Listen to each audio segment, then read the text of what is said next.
پیارے آقا صلی اللہ علیہ وسلم کے پیارے دیوانوں، درس تفسیر قرآن چل رہا ہے جس میں سورہ فاتحہ کی مکمل تفسیر و ترجمہ آپ سماعت فرما چکے اور سورہ بقرہ کی ابتدائی 2 آیتوں کا ترجمہ اور تفسیر بھی آپ نے سماعت فرما دی، اور آج تیسری آیت الذین یؤمنون بالغیب ویقیمون الصلاۃ ومما رزقناہم ينفقون، اس کا ترجمہ اور مختصر تفسیر آپ سماعت فرمائیں، اور اس کے بعد انشاءاللہ العزیز ہمارے کلن بھائی کی جانب سے میلاد پاک ہے، اسے بھی آپ سماعت۔ اللہ تبارک و تعالی ارشاد فرماتا ہے وہ لوگ جو بغیر دیکھے ایمان لاتے ہیں۔ اس سے پہلے والی آیت میں رب کعبہ نے فرمایا ھدی للمتقین، یعنی قرآن جو ہے وہ متقین کے لیے ہدایت ہے۔ تو بتایا تھا قرآن ہدایت سب کے لیے ہے، لیکن اس سے مراد یہ ہے کہ قرآن سے ہدایت وہی لوگ حاصل کرتے ہیں جن کے دلوں میں اللہ کا ڈر ہوتا ہے، جو متقی و پرہیزگار ہو۔ اب یہاں سے قرآن متقی حضرات کی صفات کا ذکر کر رہا ہے کہ متقی کون ہوتے ہیں۔ تو رب کعبہ فرما رہا ہے یہ وہ لوگ ہیں جو بغیر دیکھے ایمان لاتے ہیں اور نماز قائم کرتے ہیں، اور ہمارے دیے ہوئے رزق میں سے کچھ ہماری راہ میں خرچ بھی کرتے ہیں۔ اس آیت پاک میں اللہ تبارک و تعالی نے متقین حضرات کی، ایمان والے جو لوگ ہیں ان کی جو ہے صفات کا ذکر کیا ہے، اور یہاں سے مفلحون تک کی 3 آیات اس مومنین کے بارے میں ہیں جو ظاہری اور باطنی دونوں طرح سے ایمان والے ہیں۔ اس کے بعد 2 آیتیں جو ہیں ان لوگوں کے بارے میں ہیں جو ظاہری اور باطنی دونوں طرح سے کافر ہیں، اور پھر اس کے بعد 13 آیاتیں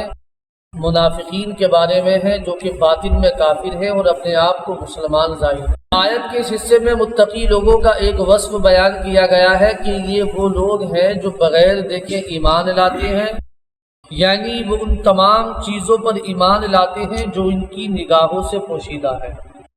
اور نبی کریم صلی اللہ علیہ وآلہ وسلم نے ان کے بارے میں خبر دی ہے، جیسے مرنے کے بعد دوبارہ زندہ کیا جانا، قیامت کا قائم ہونا، اعمال کا حساب ہونا، اور جنت و جہنم وغیرہ۔ ایک قول یہ بھی ہے کہ یہاں غیب سے قلب یعنی دل مراد ہے۔ اس صورت میں آیت کے معنی یہ ہوں گے کہ وہ دل سے ایمان لاتے، وہ دل سے ایمان لاتے ہیں۔ تو پیارے اسلامی بھائیوں، ایمان والوں کی جو صفت اللہ نے یہاں بیان فرمائی، وہ کیا صفت بیان فرمائی کہ یہ بغیر دیکھے ایمان لاتے ہیں اور دل سے ایمان لاتے ہیں، اور نماز قائم کرتے ہیں، اور ساتھ ہی ساتھ جو ہم نے ان کو مال دیا ہے، رزق دیا ہے، اس سے خود بھی فائدہ اٹھاتے ہیں اور ہماری راہ میں بھی اس میں سے خرچ کرتے ہیں۔ ایمان اور غیب سے متعلق چند اہم باتیں، اس آیت میں ایمان اور غیب کا ذکر ہوا، اس لیے ان سے متعلق چند اہم باتیں بھی یاد رکھیں۔ نمبر 1، ایمان اسے کہتے ہیں کہ بندہ سچے دل سے ان سب باتوں کی تصدیق کرے، مانے جو ضروریات دین میں داخل، اور کسی ایک ضرورت دینی کے انکار کو کفر کہتے ہیں۔ یعنی ایمان سے مراد کیا ہے اور ایمان کا مقصد و مطلب کیا ہے؟ ایمان کا مقصد و مطلب یہ ہے کہ انسان تمام چیزوں کو مانے جو ضروریات دین سے، جیسے قیامت کا قائم ہونا ہے، مرنے کے بعد دوبارہ زندہ ہونا ہے، قبر میں حساب ہونا ہے، اللہ اس کے فرشتوں کو اور اس کے رسولوں کو اور کتابوں کو ماننا ہے۔ تمام اس کے علاوہ بھی یہ تمام کی تمام جو ہے ضروریات دین سے ہیں، ان کو دل سے ماننے کا نام ایمان ہے۔ اگر کوئی کسی ایک چیز کا بھی انکار کرتا ہے تو پھر وہ کافر ہو جائے گا۔ عمل ایمان میں داخل نہیں ہوتے، اس لیے قرآن پاک میں ایمان کے ساتھ عمل کا جداگانہ ذکر کیا جاتا ہے، جیسے اس آیت میں بھی ایمان کے بعد نماز و صدقے کا ذکر علیحدہ طور پر کیا گیا ہے۔ اور تیسرا، غیب وہ ہے جو ہم سے پوشیدہ ہو اور ہم اپنے حواس جیسے دیکھنے، چھونے وغیرہ سے اور بدیہی طور پر عقل سے اسے معلوم نہ کر سکیں، اس کو غیب کہتے ہیں۔ اب غیب کی بھی 2 قسمیں ہوتی ہیں۔ غیب ایک ہوتا ہے ذاتی، ایک ہوتا ہے عطائی۔ جس کے حاصل ہونے پر کوئی دلیل نہ ہو، تو یہ علم غیب ذاتی ہے، اور یہ غیب اللہ کے ساتھ خاص ہے۔ اور جن آیات میں غیر اللہ سے علم غیب کی نفی کی گئی ہے، یعنی بہت سارے جو بدعقیدہ لوگ ہیں وہ قرآن کی ان آیات کو پیش کرتے ہیں کہ جس میں اللہ نے غیب کو اپنے ساتھ بیان فرمایا اور دوسروں کی نفی کی گئی ہے، وہاں پر غیر اللہ کے لیے نفی کی گئی ہے، تو وہاں جو مراد ہے غیب سے وہ ذاتی غیب مراد ہے، یعنی ذاتی علم غیب جو ہے وہ صرف اللہ کے ساتھ خاص ہے اور کسی اور کو ذاتی علم غیب نہیں۔ یہاں پر وہی بتایا ہے کہ اللہ کے ساتھ یہ علم غیب ذاتی جو ہے خاص ہے۔ جن آیات میں غیر اللہ سے علم غیب کی نفی کی گئی ہے وہاں یہی علم غیب مراد ہوتا ہے، اور جس کے حاصل ہونے پر دلیل موجود ہو، جیسے اللہ تبارک و تعالیٰ کی ذات و صفات، گزشتہ انبیاء کرام علیہم السلام اور قوموں کے احوال، نیز قیامت میں ہونے والے واقعات وغیرہ کا علم، یہ سب اللہ تبارک و تعالیٰ کے بتانے سے معلوم ہے۔ اور جہاں بھی غیر اللہ کے لیے غیب کی معلومات کا ثبوت ہے وہاں اللہ تبارک و تعالیٰ کے بتانے ہی سے ہوتا ہے، یعنی انبیاء کرام علیہم السلام، اولیاء کرام اور دیگر جو بھی رب کعبہ کے مقدمین اور محبوبین بندے ہیں، اور انہیں جو بھی کچھ غیب ہوتا ہے وہ اللہ کے بتانے سے ہوتا ہے۔ اللہ کے بتائے بغیر کسی کے لیے ذرے کے برابر بھی اگر علم غیب مانیں گے تو کفر ہے، کافر ہو جائے گا۔ یعنی انبیاء کرام علیہم السلام کو بے شک علم غیب ہے، لیکن وہ ذاتی علم غیب نہیں ہے بلکہ عطائی ہے، اللہ کے بتانے سے انہیں پتہ ہے، اللہ رب العالمین کے وہ علم عطا کرنے سے ان کے پاس وہ علم ہے۔ پانچواں یہی بتایا ہے کہ اللہ کے بتائے بغیر کسی کے لیے ایک ذرے کا علم غیب ماننا بھی قطعی کفر ہے۔ چھٹا، اللہ تبارک و تعالیٰ اپنے مقرب بندوں جیسے انبیاء کرام علیہم السلام اور اولیاء اعظام رحمۃ اللہ تعالیٰ علیہم پر غیب کے دروازے کھولتا ہے، جیسے کہ خود قرآن و حدیث میں ہے۔ اس موضوع پر مزید کلام انشاءاللہ العزیز قرآن کی آگے آیات میں، بالخصوص سورہ آل عمران کی آیت نمبر 179 کی تفسیر میں مذکور ہے۔ پیارے پیارے اسلامی بھائیوں، یہ آپ نے پہلی صفت سماعت فرما لی، الذین یؤمنون بالغیب، یعنی جو متقین حضرات ہیں، جو ایمان والے ہیں، تو وہ کون لوگ ہیں، ان کی علامت کیا ہے، ان کی نشانیاں کیا ہیں، ان کے اوصاف کیا ہے؟ تو پہلا وصف کیا ہے کہ وہ غیب پر ایمان لاتے ہیں، یعنی جن چیزوں کو اپنی آنکھوں سے انہوں نے نہیں دیکھا، اپنے حواس سے بھی نہیں جانا، اللہ اور اس کے رسول کے بتائے ہوئے سے انہوں نے اس کو مان لیا اور اس پر ایمان رکھتے ہیں اور دل سے اس کو مانتے ہیں۔ سورہ بقرہ کی تفسیر آپ سماعت فرما رہے ہیں، جس میں 3 آیات کا تفصیلاً ترجمہ اور تفسیر آپ سماعت فرما چکے۔ میں مومنین کا ذکر ہے، متقین کا ذکر تھا، اور اللہ تبارک و تعالیٰ نے متقین حضرات کی صفات اور علامات کا بھی ذکر کیا کہ یہ کون لوگ ہوتے ہیں۔ ابھی آیت پاک سے رب کعبہ نے کافروں کا ذکر کیا ہے، ان الذین کفروا سواء علیہم اانذرتہم ام لم تنذرہم لا یؤمنون، بے شک وہ لوگ جن کی قسمت میں کفر ہے ان کے لیے برابر ہے کہ آپ انہیں ڈرائیں یا نہ ڈرائیں، یہ ایمان نہیں لائیں گے۔ چونکہ ٹھنڈک کی پہچان گرمی سے ہے، دن کی پہچان رات سے، اور اچھائی کی پہچان برائی سے ہوتی ہے، اسی لیے اہل ایمان کے بعد،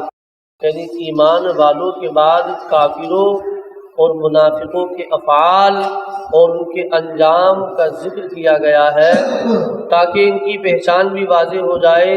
اور آدمی کے سامنے تمام راہیں نمایاں ہو جائیں۔ اس آیت کا خلاصہ یہ ہے کہ اے پیارے حبیب صلی اللہ تعالی علیہ وآلہ وسلم، وہ لوگ جن کی قسمت میں کفر ہے، جیسے ابو جہل اور ابو لہب وغیرہ کفار، ان کے لیے برابر ہے کہ آپ انہیں اللہ تبارک و تعالیٰ کے احکامات کی مخالفت کرنے کے عذاب سے ڈرائیں یا نہ ڈرائیں، یہ کسی صورت ایمان نہیں لائیں گے، کیونکہ ان کے بارے میں اللہ تبارک و تعالیٰ کو پہلے سے ہی معلوم ہے کہ یہ لوگ ایمان سے محروم ہیں۔ پیارے اسلامی بھائیوں، کفر کی تعریف اور ازلی کافروں کو تبلیغ کرنے کا حکم دینے کی وجہ یہاں دو باتیں آپ ذہن نشین رکھیں۔ پہلا تو یہ کہ ضروریات دین میں سے کسی چیز کا انکار یا تحقیر و استہزاء کرنا یہ کفر ہے، اور ضروریات دین اسلام کے وہ احکام ہیں جن کو ہر خاص و عام جانتے ہو، جیسے اللہ تبارک و تعالیٰ کی وحدانیت، انبیاء کرام علیہم السلام کی نبوت، نماز، روزے، حج، جنت، دوزخ، قیامت میں اٹھایا جانا وغیرہ۔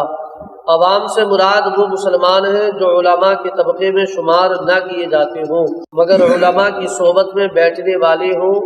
اور علمی مسائل کا ذوق رکھتے ہوں۔ اس سے وہ لوگ مراد نہیں جو دور دراز جنگلوں پہاڑوں میں رہنے والے ہوں، جنہیں صحیح کلمہ پڑھنا بھی نہ آتا ہو، کہ ایسے لوگوں کا ضروریات دین سے نا واقف ہونا اس دینی ضروری کو غیر ضروری نہ کر دے گا۔ البتہ ایسے لوگوں کے مسلمان ہونے کے لیے یہ بات ضروری ہے کہ وہ ضروریات دین کا انکار کرنے والے نہ ہوں، یہ عقیدہ رکھتے ہو کہ اسلام میں جو کچھ ہے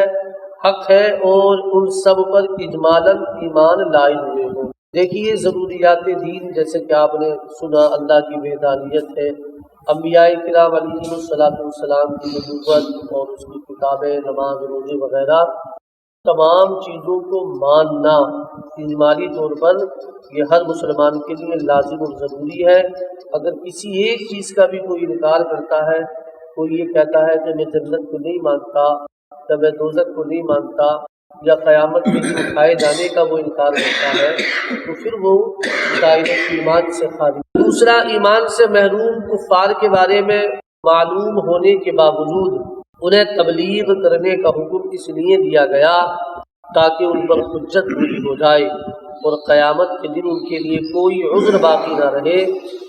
اللہ تبارک و تعالی ارشاد فرماتا ہے، رسلا مبشرین ومنذرین لئلا یکون للناس علی اللہ حجۃ بعد الرسل وکان اللہ عزیزا حکیما۔ ترجمہ کنز العرفان، ہم نے رسول خوشخبری دیتے اور ڈر سناتے بھیجے تاکہ رسولوں کو بھیجنے کے بعد اللہ کے یہاں لوگوں کے لیے کوئی عذر باقی نہ رہے، اور اللہ زبردست ہے، حکمت والا ہے۔ اور ارشاد فرمایا، وَلَوْ أَنَّا أَهْلَكْنَاهُمْ بِعَذَابٍ مِّن قَبْلِهِ لَقَالُوا رَبَّنَا لَوْلَا أَرْسَلْتَ إِلَيْنَا رَسُولًا فَنَتَّبِعَ آيَاتِكَ مِن قَبْلِ أَن نَّذِلَّ وَنَخْزَىٰ۔ اور اگر ہم انہیں رسول کے آنے سے پہلے کسی عذاب سے ہلاک کر دیتے تو ضرور کہتے، اے ہمارے رب، تو نے ہماری طرف کوئی رسول کیوں نہ بھیجا کہ ہم ذلیل و رسوا ہونے سے پہلے تیری آیتوں کی پیروی کریں۔ نیز انہیں تبلیغ کرنے سے ایک فائدہ یہ بھی حاصل ہوا کہ اگرچہ وہ ایمان نہیں لائے، لیکن حضور پرنور صلی اللہ علیہ وآلہ وسلم کو انہیں تبلیغ کرنے کا ثواب ضرور ملے گا۔ اور یہ بات ہر مبلغ کو پیش نظر رکھنی چاہیے کہ اس کا کام تبلیغ کرنا اور رضائے الہی پانا ہے، لوگوں کو سیدھی راہ پر لا کر ہی چھوڑنا نہیں۔ لہذا مبلغ نیکی کی دعوت دیتا رہے اور نتائج اللہ تبارک و تعالیٰ کے حوالے کر دے، اور لوگوں کے نیکی کی دعوت قبول نہ کرنے سے مایوس ہونے کے بجائے وہ ثواب پر نظر رکھے جو نیکی کی دعوت دینے کی صورت میں اسے آخرت میں ملنے والا ہے۔ پیارے اسلامی بھائیوں، جب اللہ تبارک و تعالیٰ پہلے ہی سے جانتا تھا کہ ان کے دلوں پر مہر لگ چکی ہے اور یہ ایمان لانے والے نہیں ہیں، تبلیغ کرنے کا مطلب کیا تھا تو وہ مطلب ہی بیان کیا ہے۔ دو مطلب اس کے بیان ہوئے۔ پہلا تو یہ کہ کل قیامت کے دن یہ عذر جو ہے پیش نہ کر دیں، اور کوئی عذر ان کے پاس باقی نہ رہے، کہ ممکن ہے یہ قیامت کے دن کہہ سکتے تھے کہ اگر ہمارے پاس کوئی رسول آتا اور ہمیں کوئی تبلیغ کرتا، کوئی نیکی کی دعوت دیتا تو ہم ضرور قبول کرتے۔ اور دوسرا یہ کہ تبلیغ کرنے کا ثواب میرے آقا تاجدار کون و مکان صلی اللہ علیہ وآلہ وسلم کو دینا تھا۔ ختم اللہ علی قلوبہم وعلی سمعہم وعلی ابصارہم غشاوۃ ولہم عذاب عظیم۔ ارشاد فرمایا ختم اللہ، اللہ نے مہر لگا دی کہ ان کافروں کا ایمان سے محروم رہنے کا سبب یہ ہے کہ اللہ تبارک و تعالیٰ نے ان کے دلوں اور کانوں پر مہر لگا دی ہے، جس کی بنا پر یہ حق سمجھ سکتے ہیں نہ حق سن سکتے ہیں اور نہ ہی اس سے نفع اٹھا سکتے ہیں، اور ان کی آنکھوں پر پردہ پڑا ہوا ہے جس کی وجہ سے یہ اللہ تبارک و تعالیٰ کی آیات اور اس کی وحدانیت کے دلائل نہیں دیکھ سکتے، اور ان کے لیے آخرت میں بہت بڑا عذاب ہے۔ بعض کافر ایمان سے محروم کیوں رہے، یہاں یہ بات یاد رکھیں کہ جو کافر ایمان سے محروم رہے ان پر ہدایت کی راہیں شروع سے بند نہ تھی، ورنہ تو وہ اس بات کا بہانہ بنا سکتے تھے، بلکہ اصل یہ ہے کہ ان کے کفر و عناد، سرکشی اور بے دینی، حق کی مخالفت اور انبیاء کرام علیہم السلام سے عداوت کے انجام کے طور پر ان کے دلوں اور کانوں پر مہر لگی اور آنکھوں پر پردے پڑ گئے۔ یہ ایسے ہی ہے جیسے کوئی شخص طبیب کی مخالفت کرے، ڈاکٹر کی مخالفت کرے اور زہر قاتل کھا لے اور اس کے لیے دوا فائدے مند نہ رہے اور طبیب کہہ دے کہ اب یہ تندرست نہیں ہو سکتا، تو حقیقت میں اس حال تک پہنچانے میں اس آدمی کی اپنی کرتوتوں کا ہاتھ ہے، نہ کہ طبیب کے کہنے کا، لہذا وہ خود ہی ملامت کا مستحق ہے، طبیب پر اعتراض نہیں کر سکتا۔ تو یہی حال ان کافروں کا ہے۔ تو پیارے پیارے اسلامی بھائیوں، لہذا دعا کریں کہ اللہ تبارک و تعالی ہمارے ایمانوں کو تقویت عطا فرمائے اور ہمیں متقین میں سے بنائے۔ درود پاک پڑھ لیں، اللہم صلی علی سیدنا و مولانا محمد و بارک وسلم، صلو علیہ صلاۃ